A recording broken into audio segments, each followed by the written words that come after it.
Hey guys, Steve here. Hey, and Jason. We're here in the bunker, and even though we're down here, we still get the latest news.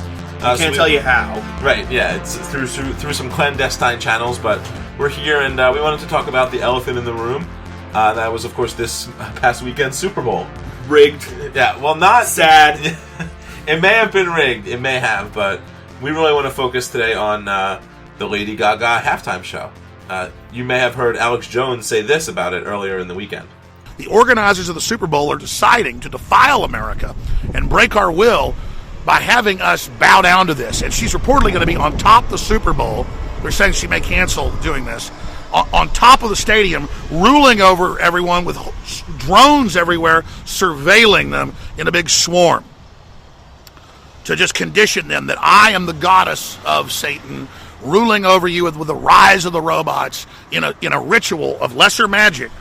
They have to tell you what they're planning in the future. So they're saying, the rise of the machines is here, you are broken, you are fallen, and I squat on top of you and basically piss all over you. Right, Steve, this is a perfect time. I grabbed some of the spare parts that we have down here, and I actually got this old communication transponder working. Oh, fantastic. So...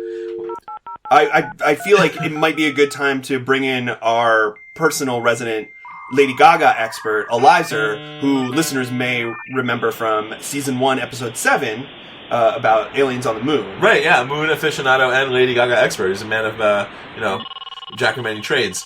So I'm going to try and hit him up. All right, let's get it started.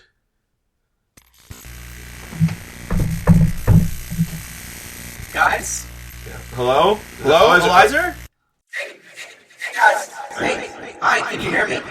Yeah, you're coming through. Can you hear us? Yeah, I can hear you fine. Yeah, you. All right. I think we got you. Are you there? Yeah, I'm here. Hey, are you available to answer some questions about Lady Gaga's performance in the Super Bowl? Absolutely. All right. Well, first things first. I mean, you heard Alex Jones claim that she would be, channeling Satan. Tell us what you know about that. So, I think the symbology that you saw throughout the Super Bowl was one of the most public displays of either Illuminati symbolism, MK Ultra symbolism, and satanic symbolism that I've ever seen to such a wide audience. Wow. It was really fantastic. Well, that's a lot. Yeah. I mean, considering all the things going on in the world right now, it's hard to hear the word "ever seen" thrown around like that. Yeah, no, I mean, she's been dropping hints the entire, her entire career. She, pretty much came out of nowhere and then was immediately the biggest pop star on the planet and, has really just continued in that role. And I think the reason why she's continued in that role is because of some sort of connections that she must have with the Illuminati.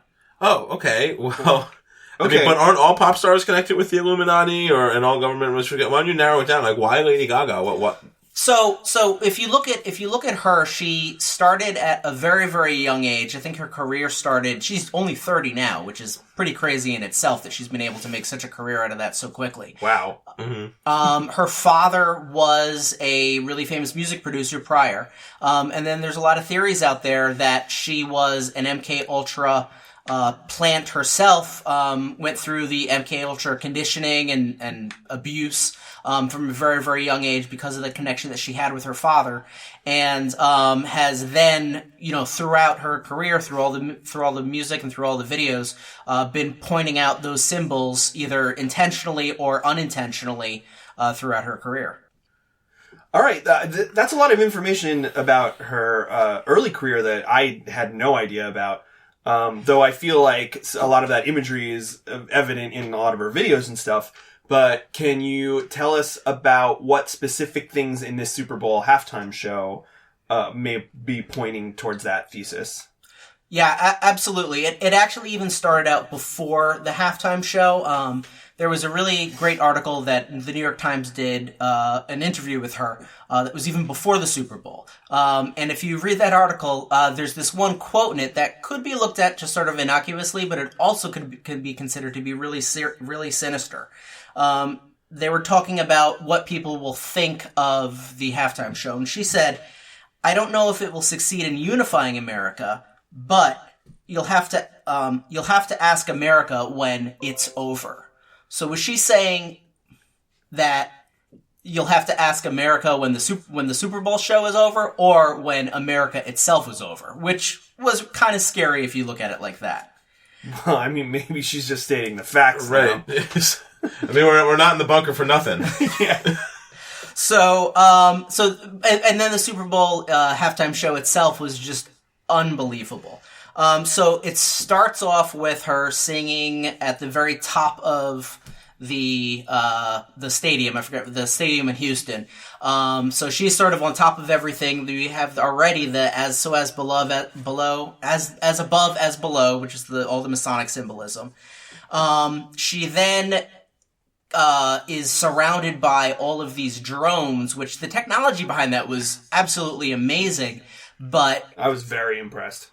You could see that technology as now they're starting to show us these drones, these things that can be used for all these, terrible reasons, as something benevolent. And we shouldn't be worried about them because they're just showing the American flag and they're, Lady Gaga and they're pretty colors. But you could use those same drones for all sorts of absolutely terrible things. And they've already been using drones to kill people for a very long time. So military normalization.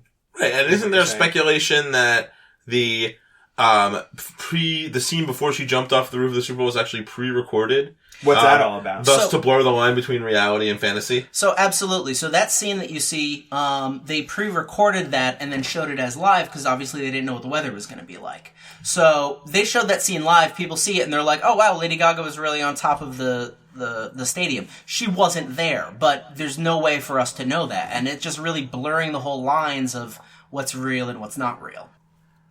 So then, obviously, she straight up jumps off of the roof of the building in the pre-recorded segment, but she's lowered on these really thick strings, which I thought was odd because the technology exists for her to be lowered on a string harness that would have invisible strings. I mean, you see it all the time in Broadway plays, like Turn Off the Dark, right? Yeah, and etc. Absolutely. I mean, the only reason why she was brought down on strings that you can see is to show her as the Illuminati puppet. She comes down as a marionette. She comes down as a puppet, and we don't see. And that's for us to see that she was indeed a puppet of the Illuminati. And then the stage that she comes down to is just absolutely filled with symbolism. There are pentagrams throughout the entire thing. She originally comes down on a pillar that is very, very Mad Max, very, very apocalyptic. What all those pentagrams and all that apocalyptic imagery is getting us to show is that they're getting us used to seeing that, getting us not scared of it, and getting us completely desensitized. She also has on this mask eye makeup. That changes towards the end. She goes through her show. She's holding a pentagram staff. Seeing all of this Eliezer? Are you there? Is the thing working? Did we lose him? No, that's solid, man. The lights are on. It says we're broadcasting. Oh, okay. Well, we're gonna, take that as a sign. Yeah. Check out our website, wakeupsheeppeople.com, and we'll see you soon. And if anybody hears from Eliezer, can you please have him contact us as soon as possible? Please, absolutely. He knows our number. For more Wake Up Sheep People podcast, visit our website at www.wakeupsheeppeople.com.